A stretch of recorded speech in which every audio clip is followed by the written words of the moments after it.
According to information released by WHO, 38 million people were living with HIV globally by the end of 2019.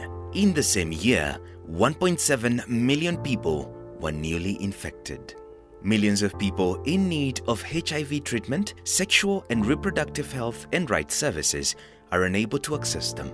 This is detrimental in the war against HIV, STIs, and unwanted pregnancies. Due to this, many organizations have found it necessary to come up with projects that support communities in need of these services. One of these projects is PITCH. PITCH is a HIV response advocacy project that stands for Partnership to Inspire, Transform and Connect HIV Response. It is a strategic partnership funded by the Ministry of Foreign Affairs, Netherlands, and run by AIDS Force Netherlands and Frontline AIDS UK. The project has run for 5 years since 2016 and it is ending in 2020. In Kenya, the project has worked with 4 constituencies, that is the people who use drugs, the LGBTI community, the sex workers, and adolescents, girls and young women. PITCH have been working with an ambitious goal of eradicating HIV by the year 2030 in countries such as Kenya, Mozambique, Nigeria, Uganda, among other countries. This is in the backdrop of reducing international funding of HIV and AIDS. Scarcity of resources have forced many governments to invest little in the health sector. With most of the health expenditure being recurrent, little goes to preventive health or into improving the quality of services provided. The health sector is still heavily dependent on donor funding.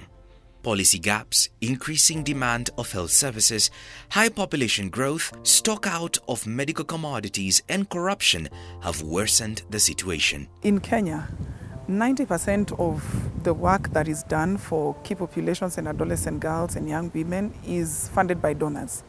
We have very good documents. They are in the shelves. The problem comes in implementation. One of the reasons is because the government is really trying. But we are in a setting where we have scarce resources. When you have scarce resources, you only want to deal with the major issues. We also need adequate financing for the implementation of the policies that are in existence. Policies would create an avenue, but we would still need a lot of advocacy, a lot of conversations within the counties and within the individuals, because it's one thing to have something on paper, it's the other to ensure it's implemented. Countries implementing universal health coverage are likely to leave out key and vulnerable populations due to legal barriers and prohibitive laws. In a bid to push for better services and ensure respect for human rights, PITCH have invested in providing training to members of the civil society organizations, engaging policymakers, and providing platforms for dialogue. To ensure that the community response to HIV and sexual reproductive services does not collapse, communities have to play their roles in advocacy, research, and in holding government responsible. Parties involved in this project, which is coming to a close, have been facing many challenges. Despite the difficulties, there are many milestones to celebrate. Like any other partnership, there's no partnership that's perfect. So you come in, you have your hopes, you have your goals, but things also change in between. So one was just to be able to ensure that we had a team as opposed to different organizations, being able to speak as one voice. So there were times, of course, we would agree to disagree. And I think in terms of ensuring that a partnership works is to be able to identify those barriers that would actually make the partnership not function and address them as early as possible. It's never easy. Sometimes you'd go to forums and leave more discouraged than encouraged. But at least the fact that you were able to stand and say that this is what I'm doing and this is why we think it is important, then that gives you confidence and say at least someone listened. If one organization is trying to just do advocacy for their people on their own, they are easily crushed by the people they're trying to talk to. Like let's suppose, for example, a good example is engaging with county officials and members of parliament. At any particular point, it's really hard for a singular community-based organization to approach these people and tell them we are looking for A, B, and C. because they'll ask you, also, you're just looking for A, B, and C for 2,000 people. So why are you not thinking about the other people? You see, some of the outcomes that we've achieved in the 5 years are being in a position to work with international human rights instruments. And some of the international human rights instruments that we've worked with, one of them is Universal Periodic Review. We've worked also with CEDAW. We've worked with, that is the Convention towards Elimination and Discrimination Against Women. And we've also worked with African Union, among other international bodies. And why we did this was in the effort of trying to push for promotion and respect for human rights, and specifically right to health, and with HIV and sexual reproductive health right in mind. One of the things that really stand out for me as key lessons was capacity building. That this grant really invested in building the capacity of partners in advocacy and also strengthening the organizational systems. The second thing was the complementarity, not in terms of the weaknesses but strengths, looking at what each partner was very good at and how does it come in to help us reach the main goal of the project. And thirdly, the connectivity of Pitch Project, that we were able to connect county to national to regional and to global advocacy. Pitch Project has really worked to bring up organizations that were initially working underground. They were not easily visible. There has been this strengthening that has been done.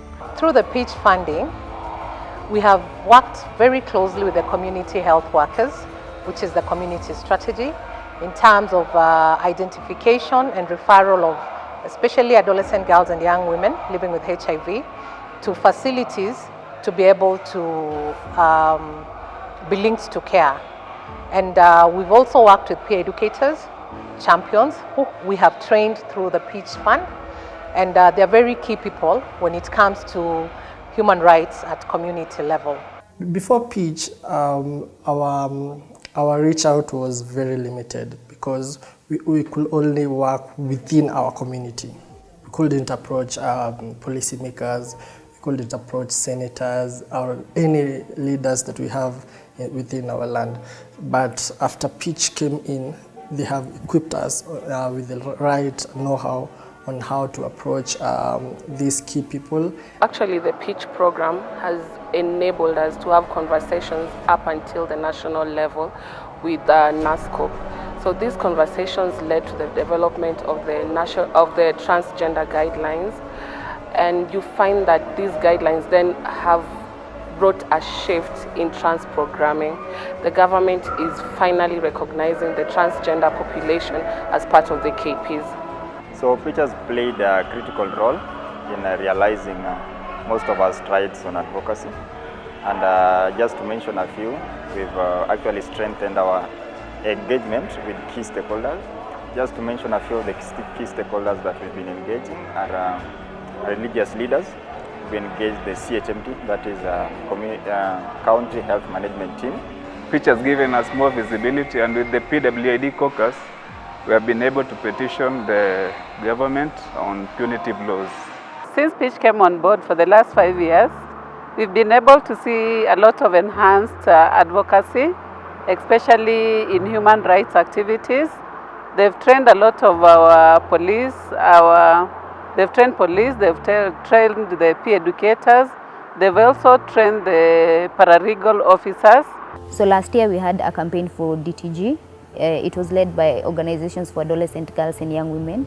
So how Pitch played a role in it, like for the success, was enabling us mobilize adolescent girls and young women countrywide virtually. So that gave us a wider range. And also physically, we were able to mobilize the young women, young advocates actually in SRHR, and also facilitate them to be part of the march that we held in April the 10th.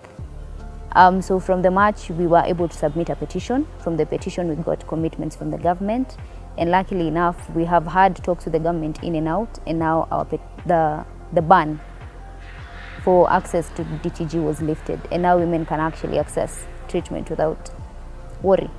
When the Pitch project started, we did not have any plans whatsoever about how to do successful advocacy. efficient advocacy whereby we are not using too much resources reaching the same people. So the first thing I'd say Pitch did for especially sex work-led organizations in Kenya is the trainings that we have received. Trainings on how to identify stakeholders, how to identify outcomes, actually not just looking at who we are reaching, but also looking at what is the impact this is bringing. Pitch supported the Kenya Sex Workers Alliance to develop an advocacy and communication strategy that was aimed to ensure that we have harmonized advocacy activities at the national level, at the local, national, regional, and global spaces, because as the national movement, we represent male, female, and transgender sex workers in different platforms. How Pitch has actually made us continue our work as a KP consortium is that they have supported one of our programs, which was on the advocacy against the use of biometrics.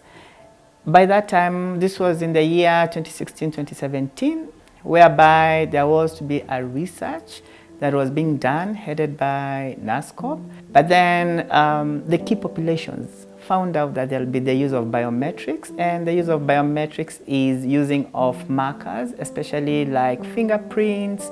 There was the sensitization on the biometrics use, and then after that, now people came together so that we could actually, fight the use of biometrics. And then eventually, after a series of meetings, I must say that, the biometrics was not used in the research. With the Pitch program coming to an end this year, I can say that we are looking at how best do we invest in the networks, the partnerships that have actually been gotten over time. A stage has already been set by Pitch, the Pitch program, of which the best that as a county government we will ensure that we do is to build on that structure that has been already been set up. As a county government, the gains that have been made cannot be wished away. It is my hope that the work that the 16 Pitch partners that Pitch in Kenya has been working with, that their work will be sustained, and not only being sustained, but we'll also have other players that will come on board and take over and fill the gap that Pitch has left, and also amplify the work that Pitch started.